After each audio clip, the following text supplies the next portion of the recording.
Bieber struggling with that. You see some of these guys struggling with that. They can't get it out of their head. They can't get it out of their head. The things that they did, no matter how they did it, whether they were drunk or high or whatever, you gave up your man card.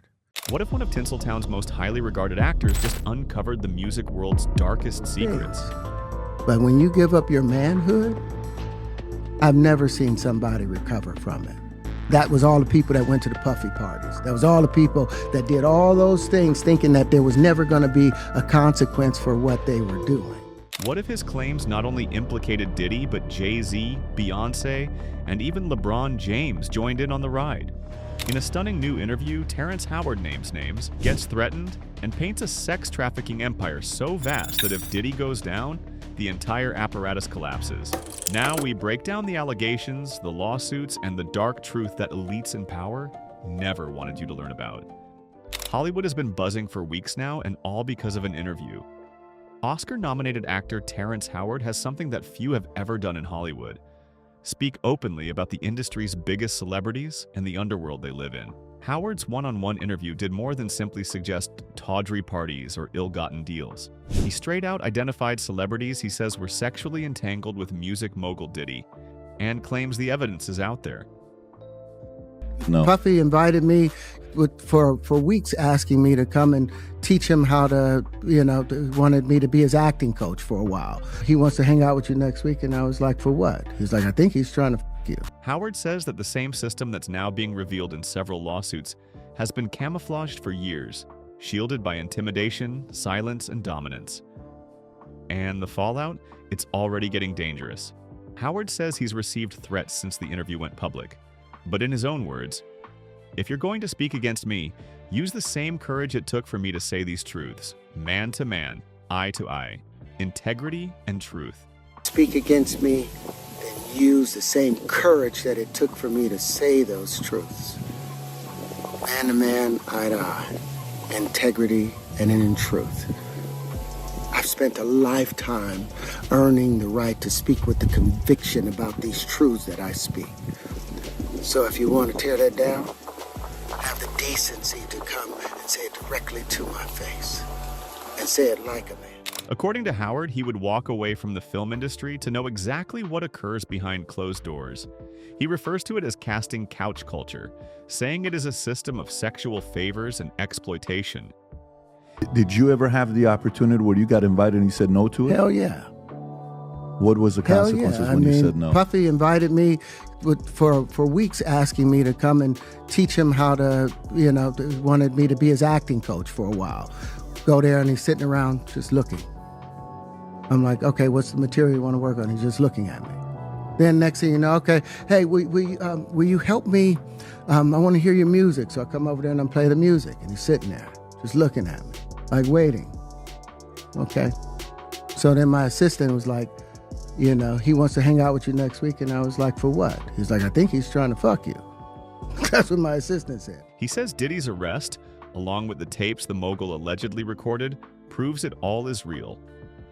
During a recent appearance on the Patrick Bet-David podcast, Howard explained that he had turned down some of the most important parts of his life just to maintain his integrity. And that's always been my whole thing, and have lost businesses because I don't bend over in that way. I don't compromise. I don't play gay roles. I don't kiss a man. I don't do that. Diddy, it seems, had been trying to get him to hang out for weeks, allegedly, in order to get acting lessons and music lessons. But as soon as Howard's assistant told him straight away that Diddy's agenda was sexual, the contact stopped cold. Howard refused to take calls. He drew a line. I don't stoop like that. I don't compromise. I don't do gay roles. I don't kiss a man. The man card means everything. And that's when the conversation got even nastier. Howard describes the people who actually do say yes to those offers as never being able to escape the abuse that follows. He uses stars like Justin Bieber and Usher as an example, stating they are still mentally damaged to this day by what they were forced to do when they started their careers. As Howard says, the pain is so deep that people resort to drug use or self-destructive attitudes simply to be able to forget. So you see some guys struggling with that. You see Bieber struggling with that. You see some of these guys struggling with that. They can't get it out of their head. They can't get it out of their head. The things that they did, no matter how they did it, whether they were drunk or high or whatever, you gave up your man card. You need therapy. And that's the thing that hurts them the most. And so they end up on drugs, end up every way to try and get rid of any principles there are. And that's what the business does. And the women that trade their bodies to go and get the role, they get to the point where they have their Oscar, they have their money, but they don't have their dream. They don't have the soul that they started with. So it's like achieving don't mean anything. And ultimately, nothing can compensate for losing your self-respect, regardless of fame, money, or awards. Even before the interview was aired, Howard posted this ominous tweet. "This is the end of the great lie. We are dismantling this whole system of lies. The revolution has started. We are just beginning." And by everything that's come out since, he meant it dead on. The instant Terrence Howard's interview was live on the web, shockwaves were instant. Excerpts went viral across social media, and his quotes were picked apart by every gossip site, podcast, and YouTube commentary network. But this wasn't just another celebrity news story, it was a call out to some of the most influential individuals in the entertainment industry. Howard was not merely venturing a guess at rumors.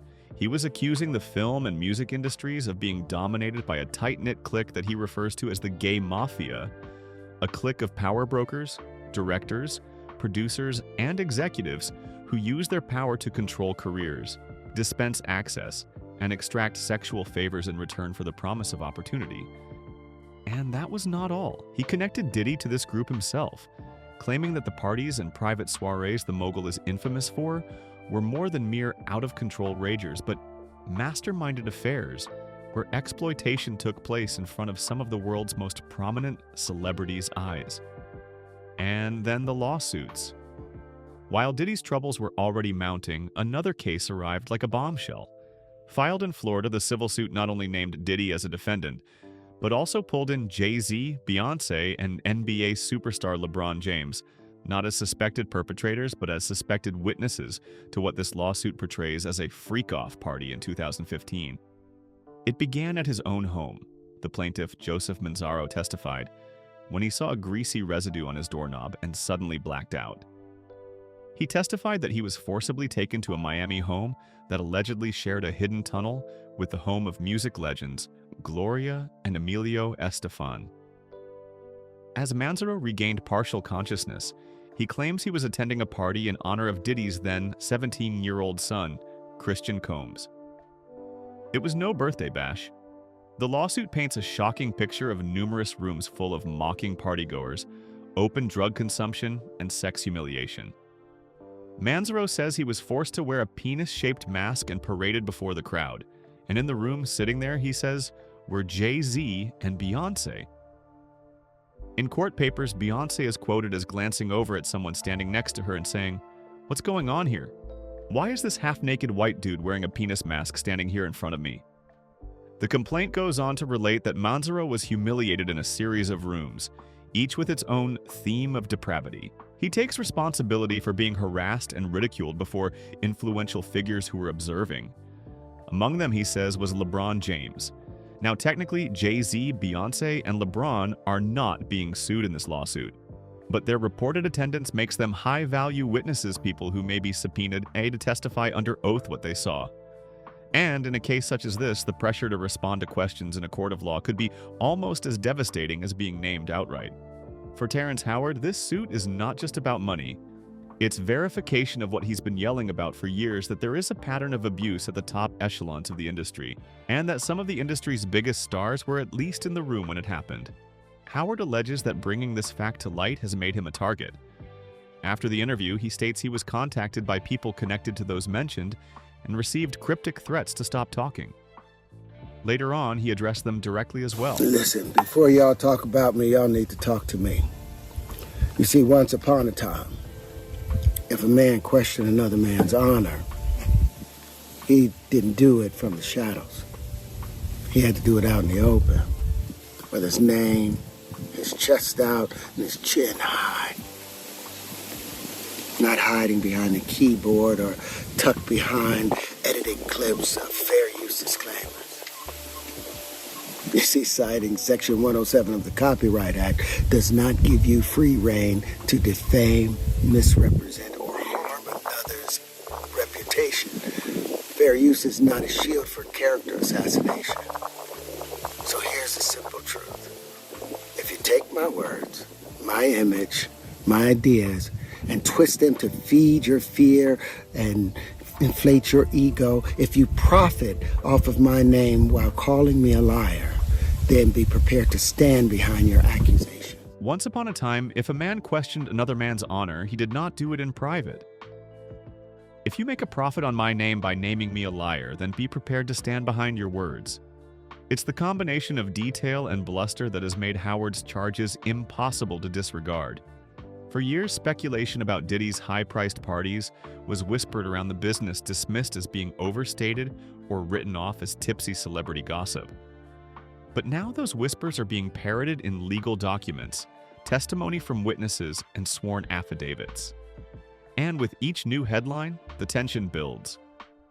For if the case does go to trial and these celebrity witnesses are forced to testify, Tinseltown's perfectly crafted veneer of glamour and glitz could crumble in a single night. By the time news of the Joseph Manzaro case hit, Diddy's legal troubles were already a news frenzy. But this was no typical case. It didn't just accuse the music mogul of abusing his girlfriend, it implicated him in one bizarre and disturbing night. New video appears to support some of the accusations of abuse against music mogul Sean Diddy Combs. We want to warn you that this video you're about to see is extremely graphic. The surveillance footage that was captured inside of a Los Angeles hotel in 2016 allegedly shows Combs assaulting then-girlfriend Cassie Ventura in a hallway. That might be the ideal focal point for a courtroom battle. As Manzaro testified in court, under oath, the horror began in April 2015, in the most ordinary way imaginable, opening his front door. He swore he could sense a slippery, greasy feeling like Vaseline from the instant his fingers touched the doorknob. Of that he is sure. In seconds, he says, everything went black. When he came to partially, he was no longer on his own property. Rather, he was within a luxurious Miami house, one he went on to find out was supposedly linked by a secret underground tunnel to the home of music legends Gloria and Emilio Estefan. This tidbit, which may sound like it's from the script of a Hollywood thriller, is put forth in straightforward fashion in court documents. The supposed use of this tunnel to transport high-profile guests and, in some cases, victims discreetly from location to location, invisible to cameras, neighbors, or security officers. From there, Manzaro says he was ushered into what he characterized as a full-fledged bash, but it was to be more than some party to some singer to commemorate Diddy's then 17-year-old son, Christian Combs. Purportedly, it was a freak-off. The term has been employed in several suits brought against Diddy to characterize long and drug-fueled sexual gatherings, oftentimes described as involving more than mere consenting actors. Manzaro alleges that he was forced into a completely grotesque way of humiliation, wearing a penis-shaped mask and being led around in front of partygoers. And reportedly, the celebrations aren't taking place in some cramped back room. They're taking place right out in the open in front of some of the biggest names on the planet. Court documents identify JayZ and Beyoncé as having been sitting in the room. Manzaro even accuses Beyoncé of turning to someone else and saying, "What's this all about? Why is this half-naked white man with a penis mask standing here in front of me?" The complaint also names LeBron James and a host of other celebrity guests as attending. Even though none of the celebrity guests are accused of crimes in the lawsuit, their alleged presence sends the stakes instantaneously soaring. If the case does go to trial, they can be called in to testify as witnesses under oath to recount in detail what they saw. Manzaro's grievance is not over yet. He says he was taken through a number of rooms, each with a theme for humiliation, as guests taunted and jeered at him. The ambiance as relayed in the court documents was one of debauchery and excess lavish decor, celebrity faces, and performances that would be unimaginable in public. If so, the night was not just a bacchanalia, it was a meticulously organized spectacle meant to entertain some and humiliate others. And the reason that many high-profile names are now connected to the night, even as witnesses, is that it is one of the most volatile details of Diddy's ongoing court battles. For Terrence Howard, the Manzaro suit is more than another story, it's validation. It's the kind of in-depth, documented account that confirms the whispering rumors and off-record admonishments he says he's gotten for years. Howard has insisted if these witnesses are ever called to the stand, the industry will have no choice but to confront a piece of itself it's kept under wraps for decades. And that is the real threat here. Because even if Diddy's name appears in the middle of the complaint, the waves could extend much, much further than him. If even half of Manzaro's tale rings true, it might confirm other victims, tie multiple lawsuits together, and expose a network of powerful individuals into the cold light of day in a courtroom. Up until now, the stern line from would-be witnesses is silence. But silence, however, in a situation like this, only holds for so long. As Diddy scrambles to squelch the backlash, two individuals have become the loudest and brashest voices on this budding drama: 50 Cent and Terrence Howard. For years, 50 Cent has been badgering Diddy, making snide remarks, trolling him online, and hinting that there was a seedy underbelly that the rest of us in the business hadn't known or wouldn't talk about. He's explained it repeatedly. He never went to Diddy's infamous freak-off parties because he didn't want anything to do with that kind of scene.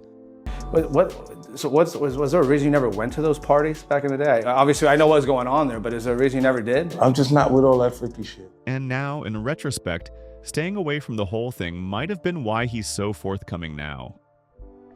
Terrence Howard possesses the same self-assurance, and for the same reason. In his interviews, he's been firm that he never traded in his integrity for a job, a business venture, or industry acceptance. In the Patrick Bet David podcast, he talked openly about leaving career-defining chances behind just to uphold his integrity. He has refused sexual advances from powerful people such as Diddy, and so therefore he feels he can say anything without the threat of being outed himself. But speaking doesn't come without consequences. After naming names in his explosive interview, Howard says he received threats from people connected to those he called out. He addressed them head-on in a video message. "If you're going to speak against me, use the same courage it took for me to say these truths. Man to man, eye to eye." It was a direct challenge, and a reminder that he's not backing down. 50 Cent has also been just as audacious. In December 2023, he announced that he was teaming up with Netflix on a multi-part series entitled Did He Do It?, promising to connect the dots on decades of allegations against Diddy. In particular, Netflix docuseries that you've been working on, Did He Do It? Right. You've been saying for years that you feel you knew Diddy's character. Right. Yet you've said you weren't a part of that lifestyle, you weren't going to the parties. So what makes you so absolutely sure that these kinds of allegations that we've seen against him are true? Well, I'm surprised by the allegations, as surprised as everyone else is. Like, I didn't make the allegations, I didn't tell people to say these things. It comes out, I see it in the news like everyone else, but I did feel uncomfortable with the way he would present the idea of going to these projects. To come party with me. Yeah, and then that swayed me away from it, just that alone. According to Netflix, the series will feature victims, insiders, and even former employees who will be speaking about their experiences on camera for the very first time. As per official streaming giant statement, this is a story with significant human consequences. It is also a story of intricate narrative over decades, not merely the headlines. We are still committed to giving voice to the voiceless and to bring authentic viewpoints. This is a worst-case scenario for Diddy. The courtroom is one thing. It's a battlefield of law where his lawyers can fight to limit what can be used as evidence. But a documentary, that's public opinion on a massive scale, with the potential to get people to believe the accusations before a jury ever gets a crack at hearing the case. And that's where everything comes together. The suits, the list of witnesses, the movie, and raw testimony from guys like Terrence Howard. Within a few months, Diddy's trial will have begun. His lawyers already tried to push it back 2 months, claiming they weren't ready yet, but the judge shot them down. Jury selection is set for May 5th. Meanwhile, prosecutors have also confirmed that more witnesses are being added to the case. Diddy's former girlfriend, Cassie Ventura, is among them, as well as at least 4 other men who report direct abuse or trafficking. In the background, thousands of emails, texts, and financial statements are being searched, and each of them is a potential piece of evidence that might tie things together. If it does end up going to trial as expected, the witness stand could become a revolving door for celebrities, entertainment industry insiders, and victims, all adding a piece of the puzzle the public will be more than happy to have solved. And if Netflix cancels Did He Do It prior to or even simultaneously with the trial, the union of legal evidence and celebrity-powered storytelling could be disastrous for all parties involved in these allegations. For now, at least, 50 Cent and Terrence Howard remain unmoved.